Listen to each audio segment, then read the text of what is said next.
My name is Peng Chee. I'm a professor with the Crop and Soil Science Department, and I run the cotton breeding program. So the goal of the cotton breeding program is to develop cotton germplasm that's adapted to our environment and production system. Part of the problem with breeding cotton variety is not improving yield or improving fiber quality or improving disease resistance. It's improving all of that simultaneously. So it's sort of like having a variety that's good at one thing but not good at others. So it's not going to make it to the market. So that's the major challenge, is to develop one variety that has everything that we want. So knowing that one of the major focus of the cotton breeding program is to develop germplasm that has very good yield potential but also have very good fiber quality. And so we develop these germplasm, and then we work with private companies and share with them these germplasm. They can use them later on as parental materials or to add the transgenes, the proprietary transgenes, so that they can bring it to the market. Another area that we're focusing on pretty heavily, just starting recently, is to look at disease resistance. So disease is one of the major limiting factor in our growing environment, just because we have long growing season and we also have hot and humid environment.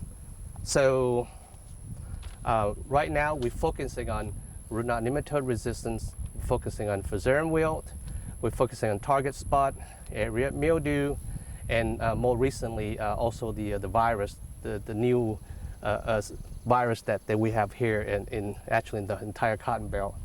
So for fusarium wilt and target spot, what we found is mostly moderate resistant germplasm. So the breeding for those two diseases is going to be more of a longer term process. Area mildew, interestingly, we actually found germplasm that is highly resistant.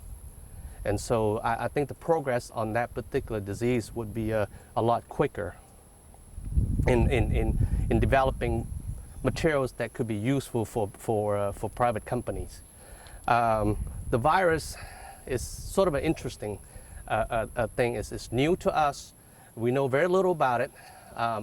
The germplasm that is resistant to the virus in Brazil does not seem to work for our strain of the virus. We work very heavily right now with my colleagues from Auburn to try to identify germplasm that's resistant to this virus.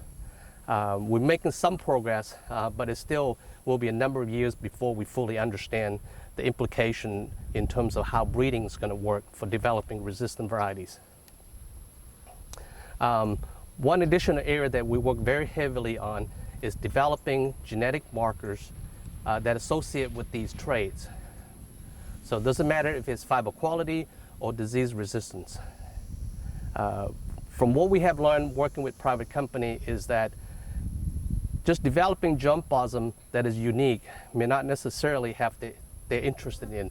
But if you have a means for allowing them to quickly breed the trait into their germplasm, so nematode resistant, for example, we have worked on nematode resistant for the last 20 years. And I believe that the ability for the company to have these genetic markers to allow them to quickly select for the trait is really what bringing these nematode resistant varieties in the market right now. The last thing I want to mention is training graduate students. I think it's something that's oftentimes overlooked. Our program is very active in training graduate students, and hopefully that will be something that will benefit in the future. So if you have any questions, please contact me and I'll be happy to give you more information. Thank you for your time.